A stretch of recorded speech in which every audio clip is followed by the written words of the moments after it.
ಎಲ್ಲರಿಗೂ ನಮಸ್ಕಾರ. GBN YouTube ಚಾನಲ್ಗೆ ಆತ್ಮೀಯ ಸ್ವಾಗತ. ಇಂದು ನಾವು ನೆಪೋಲಿಯನ್ ಹಿಲ್ ಅವರು ಬರೆದಿರುವ ಥಿಂಕ್ ಆ್ಯಂಡ್ ಗೋ ರಿಚ್ ಪುಸ್ತಕದ ಸಾರಾಂಶವನ್ನು ಈ ವಿಡಿಯೋದಲ್ಲಿ ಸಂಕ್ಷಿಪ್ತವಾಗಿ ತಿಳಿದುಕೊಳ್ಳೋಣ. ಈ ಒಂದು ಪುಸ್ತಕವು 1937ರಲ್ಲಿ ಅತಿ ಹೆಚ್ಚು ಮಾರಾಟವಾಗುವ ಪುಸ್ತಕಗಳಲ್ಲಿ ಒಂದಾಗಿದೆ.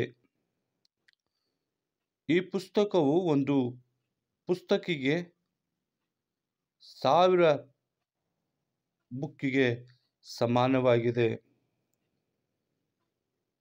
ಥಿಂಕ್ ಆ್ಯಂಡ್ ಗೋ ರಿಚ್ ಎಂಬ ಪುಸ್ತಕವು ಸತತ 20 ವರ್ಷ ಶ್ರಮದೊಂದಿಗೆ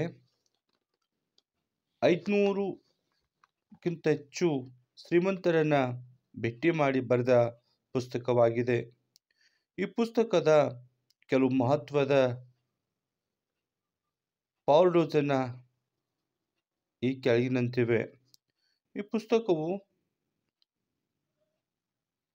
ಎಲ್ಲಕ್ಕಿಂತ ಹೆಚ್ಚಾದ ಮಾರಾಟದ ದಾಖಲೆಯನ್ನು ಹೊಂದಿರತಕ್ಕಂಥ ಪುಸ್ತಕವಾಗಿದೆ. ಪುಸ್ತಕದ ಕೆಲವು ಸಂಕ್ಷಿಪ್ತ ವಿವರಗಳನ್ನು ಈ ಪುಸ್ತಕದಲ್ಲಿ ನಾವು ಈ ವಿಡಿಯೋದಲ್ಲಿ ತಿಳಿದುಕೊಳ್ಳೋಣ. ಮೊದಲನೇದಾಗಿ ಬರ್ನಿಂಗ್ ಡಿಸೈರ್, ಪ್ರಬಲವಾದ ಇಚ್ಛಾಶಕ್ತಿ ಎಂಬುದಾಗಿ. ಗೋ ರಿಚ್ ಎನ್ನುವುದು ಮನಸ್ಸಿನ ಸ್ಥಿತಿ. ಒಬ್ಬ ಮನುಷ್ಯ ಬಯಕೆ ಬಲವಾಗಿದ್ದರೆ ನೀವು ಆಗುವ ಆ ಗುರಿಯನ್ನು ಮುಟ್ಟಲು ಸಿದ್ಧರಿರುವುದಾದರೆ ನೀವು ಗೆಲ್ಲೇ ಗೆಲ್ಲುತ್ತೀರಿ. ಲೇಖಕರು ಈ ಒಂದು ಕೆಳಗಿನ ಒಂದು ಸೂತ್ರದೊಂದಿಗೆ ನೀವು ಗೆಲ್ಲುತ್ತೀರಿ ಎಂಬುದಾಗಿ ಈ ಪುಸ್ತಕದಲ್ಲಿ ನೋಡುತ್ತೇವೆ. ಆ 3 ಬರ್ನಿಂಗ್ ಡಿಸೈರ್ ಅಂದರೆ ಆಸೆ ಪ್ಲಸ್ ಯೋಚನೆ ಪ್ಲಸ್ ಯೋಜನೆಗಳು ಪ್ಲಸ್ ಕ್ರಿಯೆ ಪ್ಲಸ್ ಈಕ್ವಲ್ ಟು ಯಶಸ್ಸು ಅಥವಾ ಜಯ ದೊರಕುತ್ತದೆ ಎಂಬುದಾಗಿ ನೆಪೋಲಿಯನ್ ಹಿಲ್ ಅವರು ಈ ಪುಸ್ತಕದಲ್ಲಿ ಪ್ರತಿಪಾದಿಸುತ್ತಾರೆ.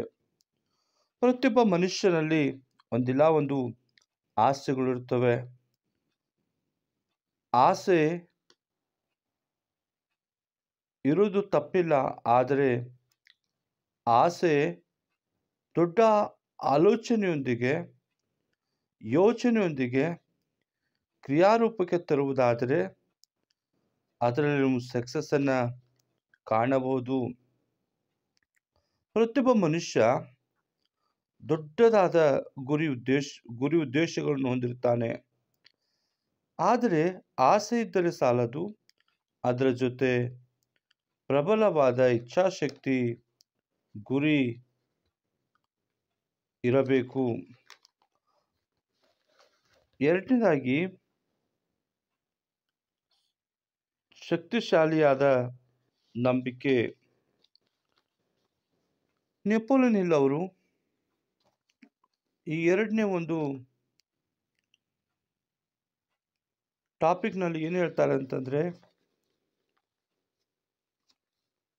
ನಾವು ಆಲೋಚಿಸುವ ಆಲೋಚನೆಯು ಶ್ರೀಮಂತರಾಗಲು ಅತೀವ ಶ್ರೇಷ್ಠವಾದುದು. ನಂಬಿಕೆ ನಾವು ಜಯವನ್ನು ಗಳಿಸುವ ಮೊದಲು ನಮ್ಮ ಗುರಿಯ ಕೇಂದ್ರವಾಗಿರುವುದು ನಂಬಿಕೆ, ಮತ್ತು ಅವನು ತಾನು ಗುರಿಯ ಮೇಲೆ ಫೋಕಸ್ ಮಾಡಬೇಕು ಎಂಬುದಾಗಿ. ನಂಬಿಕೆ ಅನ್ನೋದು ಒಬ್ಬ ಮನುಷ್ಯನಲ್ಲಿ ಕಣ್ಣಿಗೆ ಕಾಣದೇ ಇರತಕ್ಕಂಥ ವಿಷಯಗಳ ಮೇಲೆ ನಂಬಿಕೆ ಮಾಡಬೇಕಾಗಿದೆ. ನಂಬಿಕೆ ನಾವು ಮಾಡ್ತಕ್ಕಂಥ ಕ್ರಿಯೆಯಲ್ಲಿ ಬಹಳ ಮಹತ್ವದ ಪಾತ್ರವನ್ನು ಹೊಂದುವಂಥದ್ದಾಗಿದೆ. ಇಲ್ಲಿ ನೋಡುವಾಗ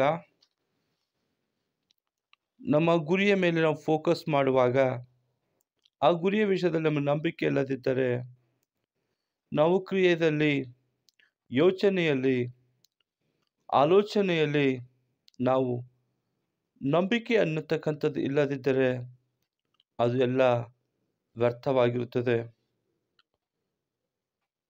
ಇಲ್ಲಿ ನೋಡುವಾಗ ನಮ್ಮ ನಂಬಿಕೆ ಯಾವ ರೀತಿ ಇರುತ್ತದೋ ಆ ರೀತಿ ನಮ್ಮ ಜಯವನ್ನು ದೊರಕುತ್ತದೆ ಎಂಬುದಾಗಿ. ಮೂರನೇದಾಗಿ ನೋಡುವಾಗ ಜಯ ಗಳಿಸಲು ಬೇಕಾಗಿರುವ ಜಯದ ಕೀಲಿಕೈ ನಮ್ಮ ಜೊತೆ ನಾವೇ ಮಾತನಾಡುವುದು. ನಮ್ಮಲ್ಲಿ ಬರ್ನಿಂಗ್ ಡಿಸೈರ್ ಅಂದರೆ ಪ್ರಬಲವಾದ ಇಚ್ಛಾಶಕ್ತಿ ಹಾಗೂ ನಂಬಿಕೆ ಹಾಗೂ ಆ ಗುರಿಯ ಕುರಿತು, ಯಶಸ್ಸನ್ನು ಕುರಿತು, ಆ ಒಂದು ಇಮ್ಯಾಜಿನೇಷನ್ನ ಕುರಿತು ನಾವು ಮಾತಾಡುವಾಗ ನಾವು ನಮ್ಮ ಜಯದ ಕುರಿತು ನಾವಾಗಿ ಮಾತಾಡಿಕೊಳ್ತಕ್ಕಂಥದ್ದಾಗಿದೆ. ಗುರಿ ಅಥವಾ ನಿಮ್ಮ ಆಸೆಯನ್ನು ಪೂರೈಸಲು ಸಮಯದ ಮಿತಿಯನ್ನು ನಿಗದಿಪಡಿಸಿ, ನಿಮ್ಮ ಜಯದ ಗುರಿ ನಿಮಗೆ ಮಾತ್ರ ಗೊತ್ತು. ಆದುದರಿಂದ ಯಾರು ಏನೇ ಹೇಳಿದರೂ ನಾವು ತಲೆ ಕೆಡಿಸಿಕೊಳ್ಳಬಾರದು. ನೀವು ಯೋಚಿಸಿರುವ ಯೋಜನೆಯನ್ನು ಕುರಿತು, ನಿಮ್ಮ ಮನಸ್ಸಿನ ಆಸೆಗಳನ್ನು ಬರೆದು ಅದರ ಕುರಿತು ನಿಮ್ಮನ್ನು ನೀವೇ ಮಾತಾಡಿಕೊಳ್ಳೋದು. ಇಲ್ಲಿ ನೋಡುವಾಗ ಸಕ್ಸಸ್ಸಿನ ರೋಡ್ ಮ್ಯಾಪ್ ಯಾವುದು ಅಂತಂದರೆ, ನಾವು ಹಾಕೊಂಡಿರ್ತಕ್ಕಂಥ ಒಂದು ವಿಶೇಷವಾದ ಗುರಿ, ಯಶಸ್ಸಿನ ಕುರಿತು ಒಂದು ರೋಡ್ ಮ್ಯಾಪ್ ಮಾಡಿ ಅದ್ರ ಕುರಿತು ನಾವು ನಮ್ಮನ್ನು ನಾವೇ ಪಾಸಿಟಿವ್ ಆಗಿ ಥಿಂಕ್ ಮಾಡಿ ಅದ್ರ ಕುರಿತಾಗಿ ನಾವು ವಿಚಾರ ಮಾಡುವುದಾದರೆ, ಅದ್ರ ಕುರಿತು ನಾವು ಆಲೋಚಿಸುವುದಾದರೆ, ನಾವು ಒಂದು ತೀರ್ಮಾನವನ್ನು ತೆಗೆದುಕೊಳ್ಳುವುದಾದರೆ ನಾವು ರೀಚ್ ಆಗ್ತಕ್ಕಂಥ ಗೋಲನ್ನು ರೀಚ್ ಮಾಡ್ಬೋದು ಎಂಬುದಾಗಿ ಇಲ್ಲಿ ನೆಪೋಲಿಯನ್ ಹಿಲ್ ಅವರು ಹೇಳುತ್ತಾರೆ. ನಾಲ್ಕನೇದಾಗಿ ವಿಶೇಷವಾದ ಜ್ಞಾನ, ಮಾಸ್ಟರ್ ಮೈಂಡ್. ಇಲ್ಲಿ ನೋಡುವಾಗ ನೀವು ನಿಮ್ಮ ಅದೃಷ್ಟದ ಮಾಸ್ಟರ್, ನಿಮ್ಮ ಆತ್ಮದ ನಾಯಕ, ನಿಮ್ಮ ಮನಸ್ಸಿನ ಶಕ್ತಿಯು ಅಪಾರವಾಗಿದೆ. ನಿಮ್ಮಲ್ಲಿ ಮಾಸ್ಟರ್ ಮೈಂಡ್ ಅಡಕವಾಗಿದೆ. ಚಿಂತನೆಯು ಮಾನಸಿಕ ಶಕ್ತಿಯನ್ನು ಮತ್ತು ಮೆದುಳಿನ ಪರಿಶೀಲಿಸುತ್ತದೆ. ಉದಾಹರಣೆಗೆ ನೋಡುವಾಗ ಏಕಲವ್ಯನು ಶ್ರೇಷ್ಠ ಬಿಲ್ವಿದ್ಯೆಯನ್ನು ಕಲಿತನು. ಯಾರು ವಿದ್ಯೆ ಬೋಧನೆಯನ್ನು ಮಾಡದಿದ್ದರೂ ಅವನು ತನ್ನ ಮಾಸ್ಟರ್ ಮೈಂಡ್ ಮೂಲಕ ಬಿಲ್ವಿದ್ಯೆಯನ್ನು ಪಡೆದುಕೊಂಡನು ಎಂಬುದಾಗಿ. ಇಲ್ಲಿ ನೋಡುವಾಗ ಸಾಧಿಸುವವನಿಗೆ ಸಾಧಿಸುವ ಛಲ ಇರಬೇಕು. ಇಲ್ಲಿ ನೋಡುವಾಗ ಗುರು ಇಲ್ಲದೆ ಇಲ್ಲಿ ಏಕಲವ್ಯನು ತನ್ನ ಬಿಲ್ವಿದ್ಯೆಯನ್ನು ಪಾರಗತ ಮಾಡಿಕೊಂಡು ತೋರಿಸಿದನು ಎಂಬುದಾಗಿ ನೋಡುತ್ತೇವೆ. ಗುರಿ ಸಾಧಿಸಲು ನಮ್ಮ ಮನಸ್ಸಿನಲ್ಲಿ ಆ ಗುರಿಯ ಕುರಿತು ಚಿಂತಿಸುವುದರಿಂದ, ಪ್ರಯತ್ನಿಸುವುದರಿಂದ ಆ ಗುರಿಯನ್ನು ನಾವು ಮುಟ್ಟಲು ಸಾಧ್ಯ. ಇಲ್ಲಿ ನೋಡುವಾಗ ಐದನೇದಾಗಿ ಯೋಚನೆ ಮತ್ತು ಮಹತ್ವದ ತಯಾರಿ. ಮನುಷ್ಯನು ಬಹಳವಾಗಿ ಏನು ಯೋಚಿಸುತ್ತಾನೆ ಎಂಬುದು ಆ ಯೋಚನೆಯ ಮಹತ್ವ ಮತ್ತು ಅದರ ಕುರಿತು ಮಹತ್ವದ ಜಯದ ಕುರಿತು ತಯಾರಿಸುವುದು ಬಹಳ ಮಹತ್ವದಾಗಿದೆ. ನಮ್ಮ ಯಶಸ್ಸು ಆ ಗುರಿಯ ಕುರಿತು ಬಹಳ ದೊಡ್ಡದಾಗಿ ಯೋಚಿಸಬೇಕಾಗಿದೆ. ಜಯದ ಕುರಿತು ಬಲವಾದ ರೋಡ್ ಮ್ಯಾಪ್ ಮಾಡಬೇಕಾಗಿದೆ. ಜಯ ಎನ್ನುವುದು ನಮ್ಮ ಯೋಚನೆಯ ಒಂದು ಪ್ರಾಡಕ್ಟ್ ಆಗಿದೆ. ಇಲ್ಲಿ ನೋಡುವಾಗ ನಮ್ಮ ಆಲೋಚನೆಗಳು ಯಾವ ರೀತಿ ಇರ್ತದೋ ಆ ರೀತಿ ನಮಗೆ ಜಯದ ಒಂದು ಪ್ರಾಡಕ್ಟ್ ಅನ್ನು ನಮಗೆ ಸಿಗುತ್ತದೆ. ಇಲ್ಲಿ ನೋಡುವಾಗ ಮನುಷ್ಯನು ಆಲೋಚಿಸ್ತಕ್ಕಂಥ ಆಲೋಚನೆಯ ಮೇಲೆ ಅವನು ಕ್ರಿಯೆಯನ್ನು ಹೊರಹಾಕುವನಾಗಿದ್ದಾನೆ. ಇಲ್ಲಿ ನೋಡುವಾಗ ಮನುಷ್ಯನ ಆಲೋಚನೆಗಳು ಕೆಟ್ಟದಾಗಿದ್ದರೆ ಕೆಟ್ಟದ ಪ್ರಾಡಕ್ಟ್ ಅನ್ನು ಹೊರಹಾಕುವನಾಗಿದ್ದಾನೆ. ಯಾವಾಗಲೂ ನಾವು ಪಾಸಿಟಿವ್ ಅನ್ನ ಸಕಾರಾತ್ಮಕ ಚಿಂತನೆಗಳನ್ನು ಮಾಡುವುದಾದ್ರೆ ಸಕಾರಾತ್ಮಕ ಆಲೋಚನೆಗಳನ್ನ ಹೊರಹಾಕುತ್ತೇವೆ. ಇಲ್ಲಿ ನೋಡುವಾಗ ಆರನೇದಾಗಿ ಸಿಕ್ಸ್ ಸೆನ್ಸ್. ಇಲ್ಲಿ ಆರನೇದು ಮೌನದ ಶಕ್ತಿ. ಇಚ್ಛಾಶಕ್ತಿಗೆ ವ್ಯಾಯಾಮದ ಅಗತ್ಯವಿದೆ. ಮನುಷ್ಯ ಮತ್ತು ಮನಸ್ಸು, ಸೀಮಿತ ಮನಸ್ಸು ಮತ್ತು ಅನಂತ ಬುದ್ಧಿವಂತಿಕೆಯ ನಡುವಿನ ಸಂಪರ್ಕ ಕೊಂಡಿಯಾಗಿದೆ ಆರನೇ ಸೆನ್ಸ್. ನೀವು ಸಕಾರಾತ್ಮಕ ಭಾವನೆಗಳನ್ನು ಅಭ್ಯಾಸಿಸಲು ರೂಢಿ ಮಾಡಿಕೊಂಡು ನಿಮ್ಮ ಮನಸ್ಸಿನ ಮೌನಕ್ಕೆ ಅಪಾರವಾದ ಶಕ್ತಿ ಮತ್ತು ಅದರ ಮಾತು ಬೆಳ್ಳಿ ಆದರೆ ಮೌನ ಬಂಗಾರವಾಗಿದೆ. ಇಲ್ಲಿ ನೋಡುವಾಗ ನಮ್ಮ ಮಾತು ಬೆಳ್ಳಿ ಆದರೆ ಮೌನ ಅನ್ನೋದು ಬಂಗಾರವಾಗಿದೆ. ಏಕೆಂದರೆ ನಾವು ಮೆಡಿಟೇಟ್ ಮಾಡ್ತಕ್ಕಂಥ ಆ ಮೌನದ ಶಕ್ತಿ ಬಹಳ ಒಂದು ಶ್ರೇಷ್ಠವಾಗಿದೆ. ಇಲ್ಲಿ ನೋಡುವಾಗ ನಾವು ಗ್ರೋ ಆಗಿ ಬೆಳೆಯಲು ನಮ್ಮ ಮನಸ್ಸಿನ ಮೌನ ಶಕ್ತಿಗೆ ಸಕಾರಾತ್ಮಕ ಆಲೋಚನೆಗಳು ಬಹಳ ಮಹತ್ವದಾಗಿದೆ. ಮನಸ್ಸು ಬೇಡವಾದದ್ದನ್ನು ತನ್ನಲ್ಲಿ ಸಂಗ್ರಹಿಸಿ ಅವುಗಳನ್ನು ಹೊರಹಾಕುತ್ತಾನೆ.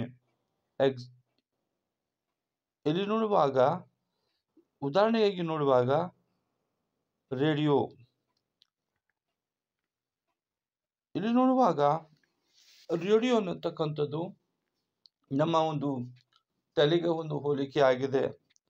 ಯಾವಾಗ ಎಲ್ಲಿ ರೇಡಿಯೋನ ಆಕಾಶವಾಣಿ ರಿಸೀವರ್ ಒಂದು ಸಿಗ್ನಲ್ ಅನ್ನ ತಾನು ತೆಗೆದುಕೊಂಡು ಮಾತಾಡುವುದಾಗಲಿ ಹಾಡವಾಗುವುದಾಗಲಿ ಮಾಡುತ್ತದೆ.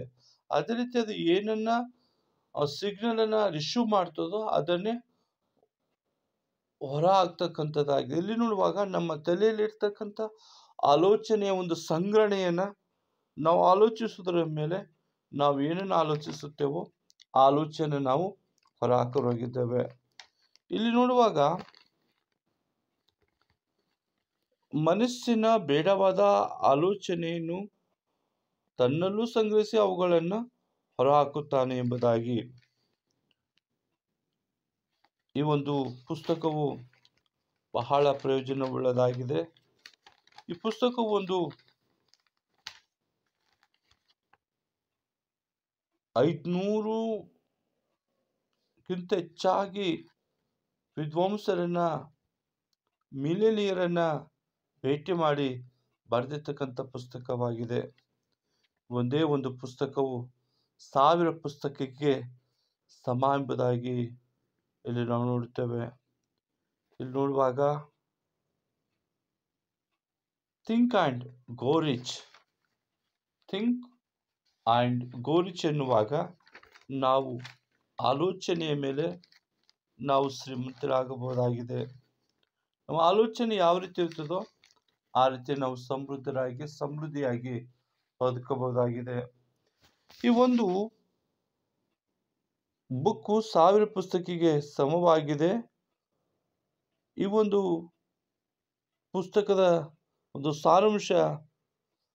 ಸಾರಾಂಶವನ್ನ ಓದಿ ಇನ್ನೂ ಹೆಚ್ಚಾಗಿ ಗ್ರೋ ಆಗಿ ಬೆಳೆಯಬಹುದಾಗಿದೆ. ಈ ಒಂದು ವಿಡಿಯೋ ತಮಗೆ ಇಷ್ಟವಾದರೆ ಇದನ್ನ ಲೈಕ್ ಮಾಡಿ ಮತ್ತು ಶೇರ್ ಮಾಡೋದ್ರ ಮೂಲಕ ಪ್ರಯತ್ನ ಮಾಡಿರಿ. ಕೊನೆಯದಾಗಿ ಇನ್ನೂ ಇಂತಹ ಕನ್ನಡ ಬುಕ್ ಸಮರಿ ಮಾಡುವುದಕ್ಕಾಗಿ ತಮ್ಮ ಪ್ರೋತ್ಸಾಹಕ್ಕಾಗಿ ಸಬ್ಸ್ಕ್ರೈಬ್ ಮಾಡಿ ಪ್ರೋತ್ಸಾಹಿಸಿರೆಂದು